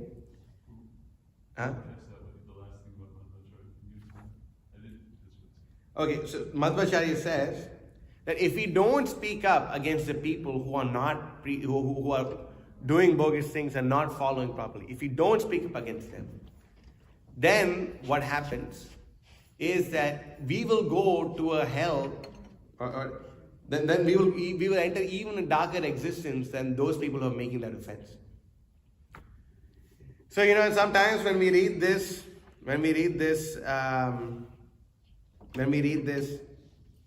thing, without doubt, the sadhu, he sees what the people are concealing in their hearts and very expert at bringing it out and cutting it down with this sharp words. We very much think of our Bhakta leader, he does that to so many people, like he brings out the people maybe like putting on a big show of being so amazing, so smart and so fantastic. But then, he brings out the things that they've been hiding and then goes at them. Goes at them like never before, and only the real survive in Krishna life. All glories to him for doing that. So maybe we can also learn from his example and be a proper follower of Bhaktisiddhanta like that. So we see this. I'll read a few more paragraphs. Anyway, we are fasting today, so we can eat with our ears for some time. He maintained that the Vaishnava's aggression is required to counter the enemies of truth. The loyal servant of the absolute truth is required to be the active opponent of all violent enemies of the truth. It is his imperative duty to protest against the violence of the non-theists in uncompromising terms and take all consequence of such protests. He is to give up his own life if he is not in a position to oppose the enemy of Vishnu in an effective manner and cannot also avoid their society. And if he possesses the power, it is his imperative duty to use it against violence. One who does not perform these imperative duties commits a grave offense against the truth. Now this is very amazing. The theist is by no means enjoined by the scriptures to be a non-violent passive spectator of the violent acts of aggressive non-theists against Vishnu and his devotees. This is not the meaning of the teaching of the Supreme Lord Sri Krishna Chaitanya, by which the devotee is required to be humbler than a blade of grass and more tolerant than a tree. These qualities are to be exercised in upholding and not for deserting the cause of the truth. So humility means upholding the truth. That is what humility means, not deserting it. After his first major victory at Balakai, Siddhanta Saraswati had been encouraged and blessed by Srila Bhaktivinoda Thakur with the potency to go on speaking in that unrestrained manner. You will be undefeated everywhere in presenting Vaishnava Siddhanta. If in propagating the straightforward, unbiased truth, the entire anti-devotional, misguided, self-interested community unites to attack you, still no one will be able to muzzle your fearless voice. Never desist from preaching the truth. So this is our motto. We will also do this till the day we die. And the best way of doing this is by distributing the books of His Divine Grace, A.C. Bhaktivedanta Swami Srila Prabhupada, to anyone and everyone. Nowadays we see there's some cool people with cool British accents, meeting all these big celebrities and doing all these big things. But then they meet all these celebrities, but they don't give them Prabhupada's books, so what is the use? So when we meet these celebrities, immediately we give them a Bhagavatam set. Immediately. We don't think about it. We don't think, what will this person think? No. Take it. You don't want to touch it. Take the books. Take Srila Prabhupada's books. Take Prabhupada's books. This is the most important thing. We distribute entire sets of Srimad Bhagavatam to so many people. We distribute full sets of Srila Prabhupada's books to so many people. Especially the celebrities were able to do that. If they are taking, why can't the ordinary people take? What is the difficulty? The only difficulty is with ourselves. That is our only difficulty. The only difficulty is our lack of faith in the proper message of the absolute truth. Our only difficulty is that we do not have faith that by following Bhaktisiddhanta Saraswati Thakur, everything desirable will be provided for us. It's our misfortune if we don't take the process of Krishna consciousness seriously. There will be no one more unfortunate than us. We've come so close, but we should not be so far away. We should be proper followers of Bhaktisiddhanta Saraswati Thakur. We must serve his mission. We must serve his mission. My favorite quote of Bhaktisiddhanta Saraswati Thakur is, only by living ideal lives and by building a mansion of books can the message of Bhagavad Bhakti permanently remain in this sphere. Only by building ideal lives and a mansion of books can the message of Bhagavad Bhakti permanently remain in the sphere. You know what he said? He said this amazing thing, that only by building ideal lives and a mansion of books can the message of Bhagavad Bhakti permanently remain in the sphere. So we should do this. We should distribute Prabhupada's books, we should read Prabhupada's books, and we should live by Prabhupada's books. Bhaktisiddhanta Saraswati Thakur has personally ordered us to build a mansion of books. Therefore, we should do this. This is a personal instruction of Bhaktisiddhanta Saraswati Thakur to all of us, that we should build a mansion of books. So why don't we do this? Why don't we go and distribute Srila Prabhupada's books like mad? And by doing so, we will attain the highest level of love of Godhead. There is nothing for us to fear. Sri Daita Das, what is the desire of Bhaktisiddhanta Saraswati Thakur, who is known as Sri Varshabhani Devi Daita Das? He says, Sri Daita Das, Kirtane Te As, Koro Uchchaishwari Harinama Rava, Kirtana Prabhave Smarana Swabhave.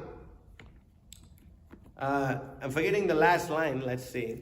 Kirtana Prabhave Smarana Swabhave. 2 poems by Bhaktisiddhanta Saraswati Thakur. It is very amazing.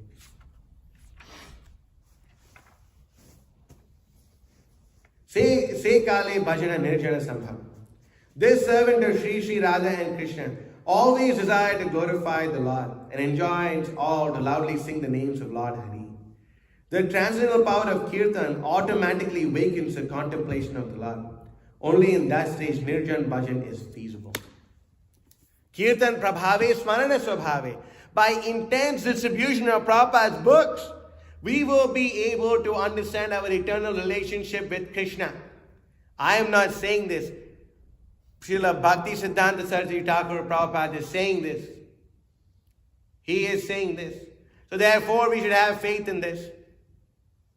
What is the use of doing anything else? We will simply be wasting our human form of life actually. So we should understand. We must not think, I will preach. What's the use of giving them books? What will your 3 minutes preaching do? They will simply listen in one ear and go out the other ear. They will say, oh, you are very nice, and forget it. But if you distribute Prabhupada's books, then that will last for eternity.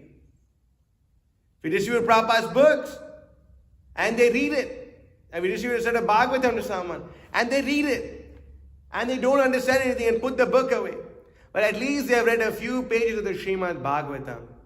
And their next life, they will again read Bhagavatam, and again read Bhagavatam, and again read Bhagavatam until they've attained the perfection of going back home, back to God. Sanitya Nitya Sambandha Prakritisya Paraivasa. The living entity and Krishna have an eternal bond of kinship which can never be separated. So when we distribute a set of Srila Prabhupada's books to them, when we distribute the Bhagavatam set to them, we have started their eternal journey. We have reawakened their eternal relationship with the Bhagavatam. And now no matter how much they like, how much they plead, the Bhagavatam will never leave them. No matter what they do, the books will stay. You won't read me in this life? Okay, read me in the next life. Don't read me in the next life? Read me in the next life. But you will read me. Because you brought me to your house, and I'm sitting in your house, staring at you every day. These books are time bombs. Prabhupada said these books, where people open the books and their material lives will be exploded. These temples are not places for lazies and crazies, but it's a place meant for thousands of soldiers to go drop millions of books in the laps of the conditioned souls. So this is our mission. It's our mission. It will be our mission. If it's not our mission anymore, please kill us. Please kill us. This is our humble request. If you ever say there's no more need to distribute Prabhupada's books, please kill us. There will be no use of living other than this. Why? Because Hridaya bolile keba, dai tere dashire sheba, gopi prana kata kirtan. Bhaktivinoda Thakur says, someone told me in my heart, Hridaya bolile keba, dai tere dashire sheba, the service of Sri Daita Das, gopi prana dhana kirtan. That his service is to reveal to the entire world the treasure of the gopis' heart, which is Krishna Katha. So, Jare Deko Tare Kaha Krishna Pradesh. Whoever you see, whoever you meet, give them Srila Prabhupada's books. And when you distribute books, what is going to happen to you? What is going to happen to you? When you distribute a Bhagavatam set, what is going to happen to you? You will become mad.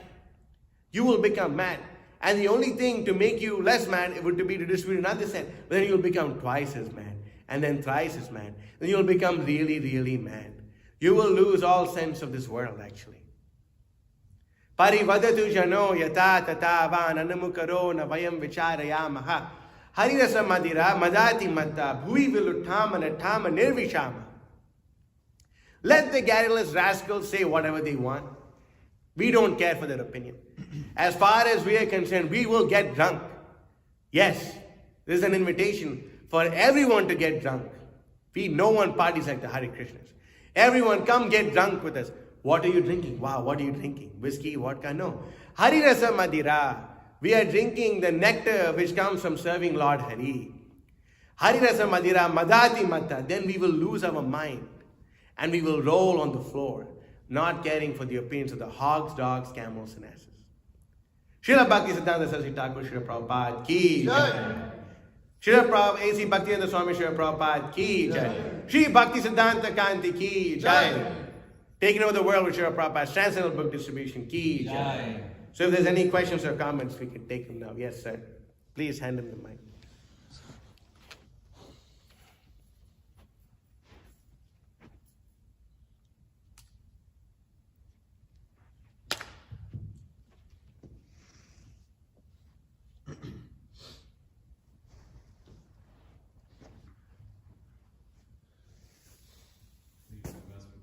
Jai.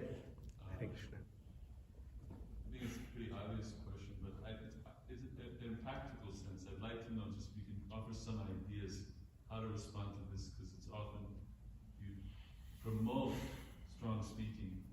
Offered what? If you're promoting strong speaking, this philosophy, like you said, immediately opponents will come up. So then the main thing is they point to Bhagavad Gita. Anudegya karam bhagyam, this verse that Krishna says there's an austerity to speech and it has to be pleasing, beneficial, and so on. And always quoting Shastra. So what's one way to respond to that? According to what we heard here? Well, whatever we are speaking is sweet. How is this not sweet? It may not be sweet to the material mind. It may not be sweet to the material ego, but it's sweet to who they actually are. That is the austerity of speech. It's very pleasing, actually. Hearing all this, do you all feel like, oh damn, why the hell did I come here to this class or something? Is reading Prabhupada's books, is reading from this, causing you to never want to chant Hare Krishna again? Is that doing it? So it's actually very sweet. The sweetest thing, actually. What's sweeter than this? But the problem, you rascal, is Syat Krishna Nama Charitadi Sitapya Vidya Pito Patapta Rasanachana Rochikanu Kintvadaradanuddinam Kalusaiva Jushaswadi Kamad Bhavatitat Kada Mula Hantri. The problem with you, rascal, is that you have a jaundice of avidya and you refuse to take the medicine. That's the problem, actually. So that is a way. It's pleasing. It's very sweet. What is more beneficial than this? Should I tell you, okay, my dear friend, you're playing with a knife, why don't you poke it in your neck? Should I tell you that, or should I ask you to throw it away? Or should I forcibly grab it from your hand and throw it away? What should I do? You please advise me. What is the right thing to do? What's the right thing to do? You know, that's the problem. Now, connected with that, there's I don't think about this very much, but it comes up from time to time. There's a book that was released recently, I think a year ago. That's pretty much just a compilation of blasphemous. That's a very amazing book. We would not even think of talking with it. It's endorsed by leaders of the Yes. And you know, like how it's like shocking. How do we like counter the influence of that? Or do we just, is it better not to think about it and talk about it? Or is it like just by neglecting? Or is it better to try to do something? I mean, you know, there's devotees who are doing that. The speakers in ecstasy today. We could do without this. We could do without this. Please, something is going on. Oh, it's not this. I turned it off. Hare Krishna. Speak loud. Okay, no problem. So, anyway, you know, we see that devotees are already performing the service. You know, some devotees are already performing the service. They are defeating all this stupid nonsense. And you know, we should speak up. And those devotees who services speak up, they're speaking up, and they are destroying all these things. But should we not think about it? No, we should think about it. Why? Siddhanta balya chitte nakaro alas iha haite Krishna lagi suddhita manas. That you know, we must not shy away from discussing matters which are considered controversial. And we should actually establish a proper Siddhanta, because by doing so, our attachment to Krishna will increase. So yeah, that's how we should look at it. What is this? Siddhanta alasajan anartuta chadina. How am I forgetting this? Anyway, because I'm a stupid Kali Yuga reject, that's why. Let's see. 2 poems by Bhaktisiddhanta Saraswati, Thakur. Prakrita Rasa Shata Dushani.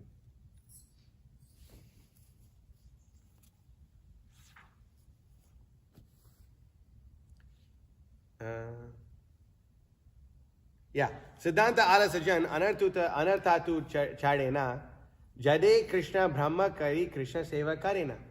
A person lazy in understanding Siddhanta does not give up anarthas. One who makes Krishna as belonging to the material plane can never render actual service to the Lord. So yeah, we should think about it. We should understand. We should come to the proper conclusion. We should pray that such fate never falls upon us. Is that okay, Prabhu? Yeah, I was always convinced that everything Prabhupada said is worship. Absolutely. And I just like, it's really like, he said that Bhaktisiddhanta Saraswati Thakur said there should never be employed, like he didn't say there shouldn't be, but he never encouraged his disciples to employ violence against propagators of untruths. So what happens if, like, because we have fighting spirit, many of us, in us. We want to use it properly. Is our only weapon words?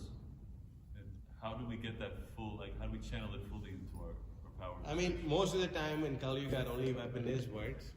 But then if we see that someone is like, you know, kicking or like, you know, harming another devotee, then we could use violence in self-defense. So we understand like that. But like, I remember once, when I was on Sankirtan, I spoke strongly to one boy was trying to like, he was deceiving one of the bhaktas who I was supposed to be training. And I saw that he was winning the fight, so I kind of stepped in and I said something strongly. And then he threw the table off, you know, we were on the street, threw the table down. And so those are fighting words. You know, let's bring it to action now. So sometimes words have that power to stir up, you know, that kind of thing. And is that something we should be conscientious about, not to like stir up violence? I mean, we should be intelligent also, you know, we should not like, you know, that's why, you know, the best way, you know, like, you know, we could, you know, we say, Mama, you're such an amazing guy, this and the, I think distribute Prabhupada's books to them. And then even in a debate, you know, Bhaktisiddhanta Saraswati Thakur will always speak about the principle and the ideal and not the person. Directly. That makes a difference. So it requires some intelligence. Like you were quoting from on speaking strongly. Strong speaking means strong arguments. And, yeah? Thank you, Hare Krishna. Anything else? Yes, Avadut? Prabhu, I have two questions. Yes. I wanted you to explain more of that statement that you said you memorized with your Bhakti Jacobs. It's because you read through it, but I didn't really Yeah. The aggressive pronouncement of the concrete truth is a crying necessity of the movement, which means that we must aggressively, very enthusiastically pronounce or distribute the absolute truth, because that is what is needed right now in this moment. For silencing the aggressive propaganda of specific untruths, we distribute Prabhupada's books very massively, and we preach in what's in Srila Prabhupada's books, because there's so many specific untruths that are being spread all over the world. Darwinism, this, that, Big Bang, all this other nonsense. It's being spread. So we should be very enthusiastic in distributing the message to the previous acharyas. Is that okay? Yes, Prabhu, thank you. I have another question about not being lazy in understanding the Siddhanta. Mm-hmm.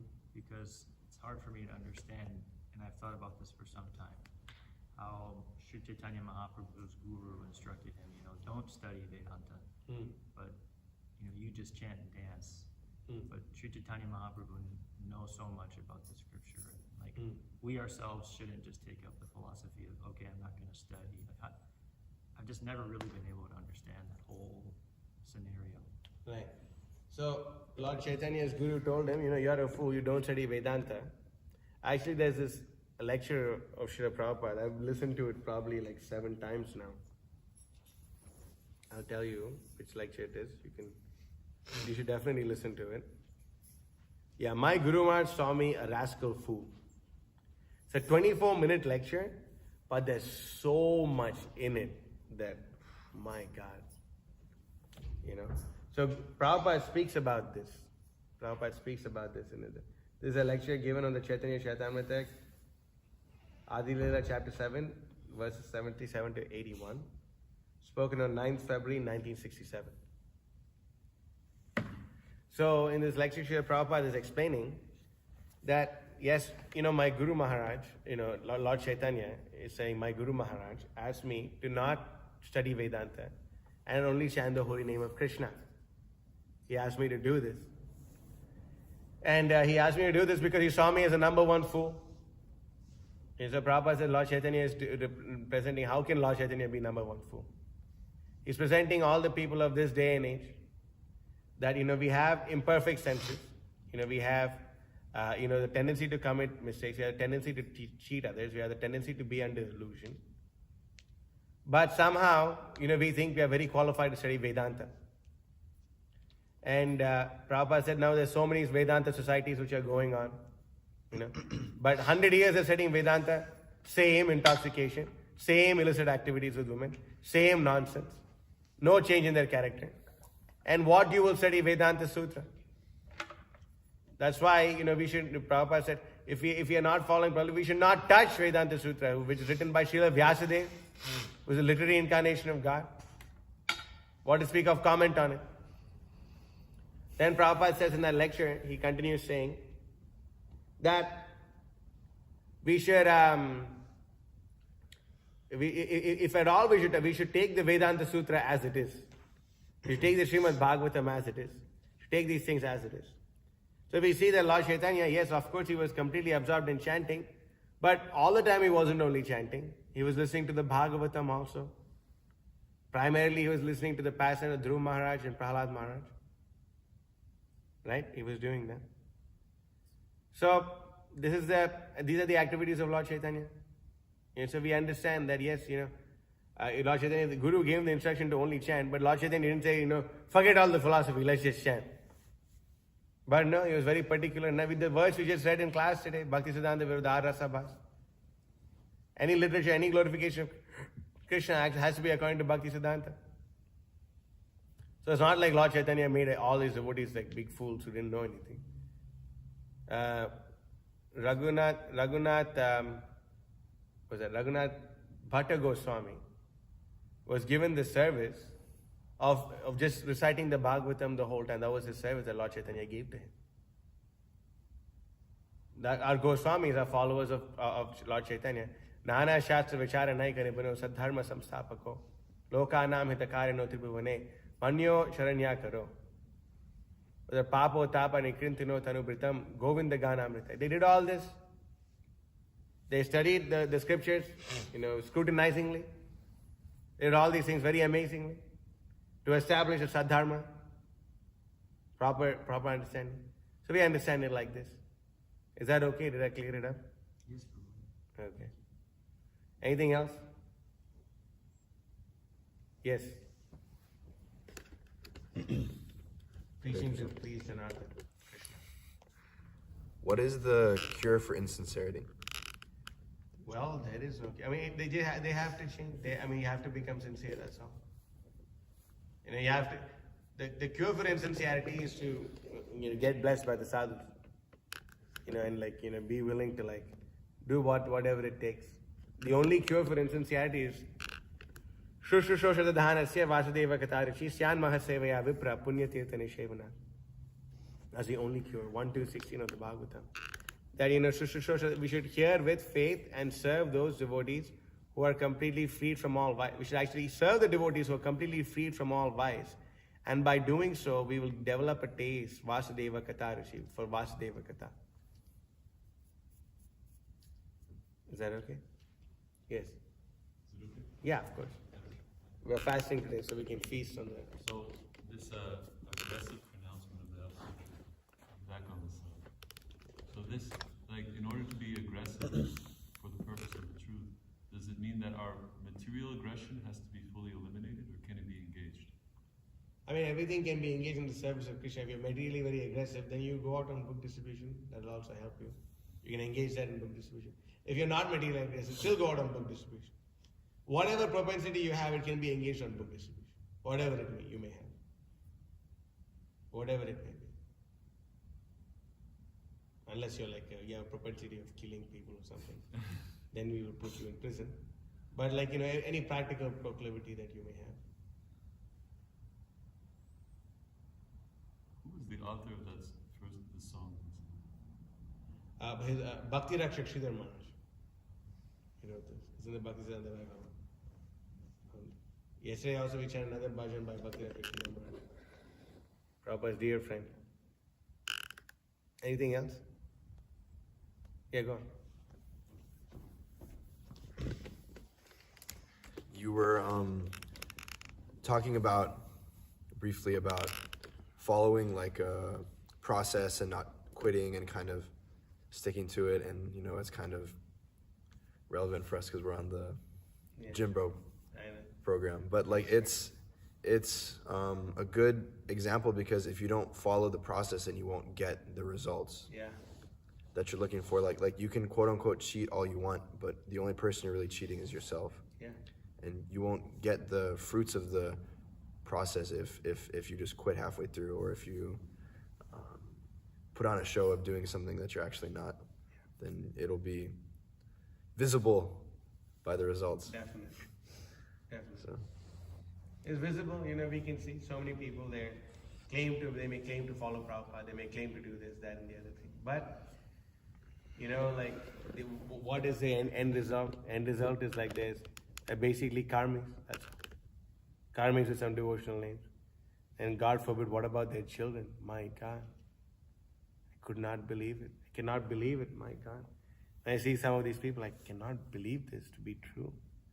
But it's true. What to do? They joined the Hare Krishna religion.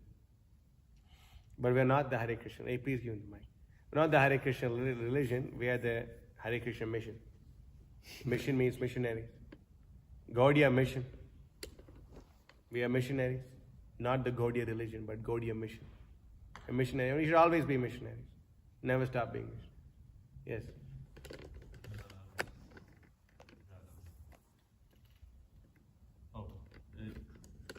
You didn't read this, but there's a paragraph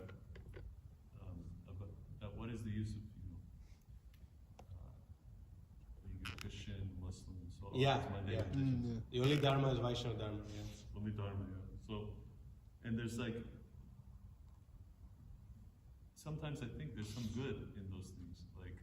Christianity, at least they're praying. Islam, okay, they're doing horrible crime, terrible atrocities by killing the cows. They're bowing down to God. So isn't there like there is some good even in the cheating. I don't know how to say it.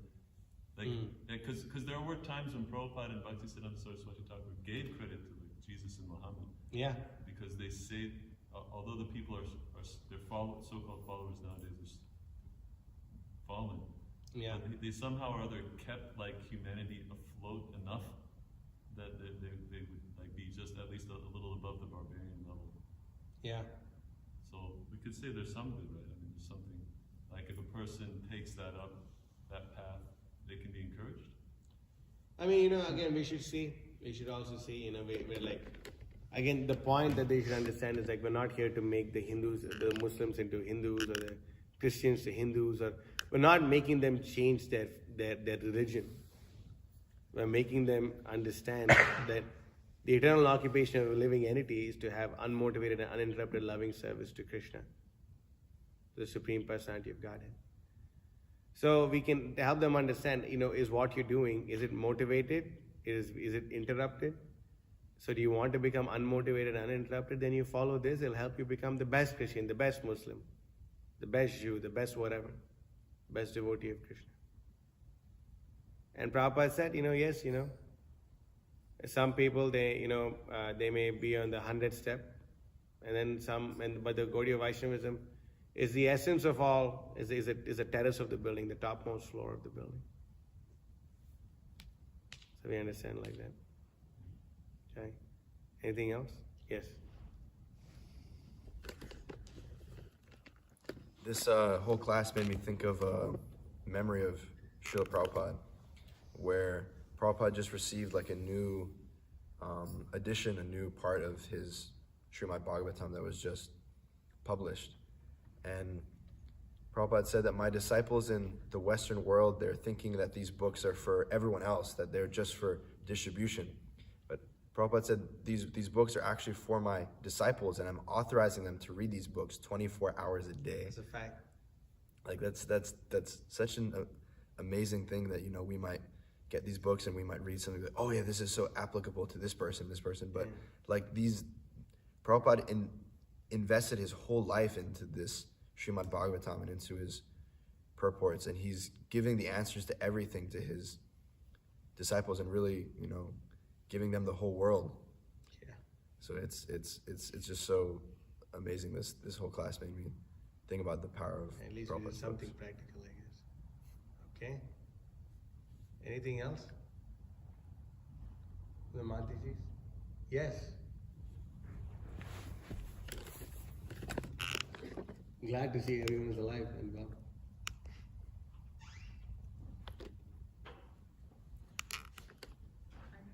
Yeah.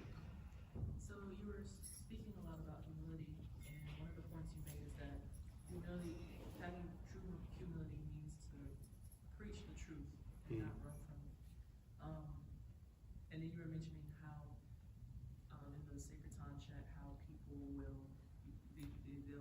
they'll like every single picture with the Yeah. emoji, and but when it came to the donations, nobody wanted to give a true donation. What we call ourselves adhering to the process, but when it comes to actually contributing, as far as like giving your life to Krishna, a lot of people don't come to that platform. So my one of the things that I wish to develop is to at least know how to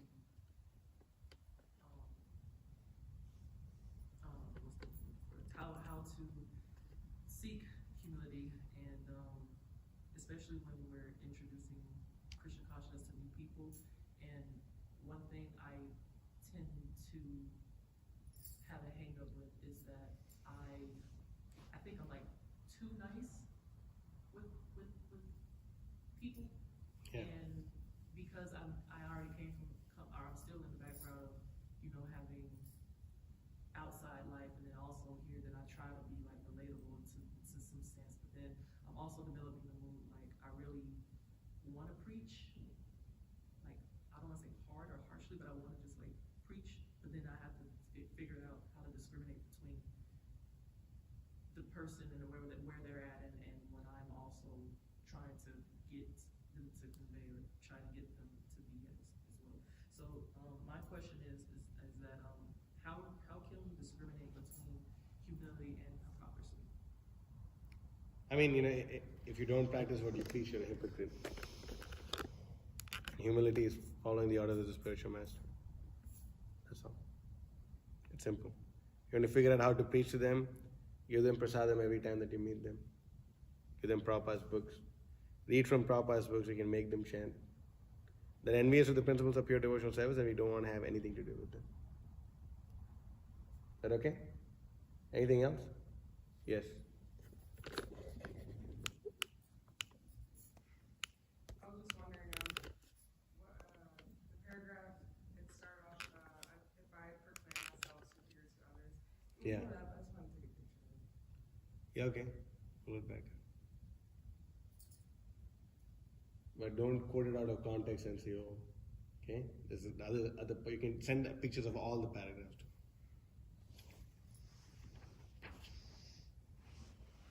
Okay, anything else? Alright, Shri Bhaktisiddhanta Saraswati Thakur Avirbhav Mahotsaha ki Jai. Shri Prabhupada ki Jai. So now it's time for Pushpanjali. We could probably bring the TV over there and we can display. Stop the live, I hope. No, but it should not be part of the class. Okay.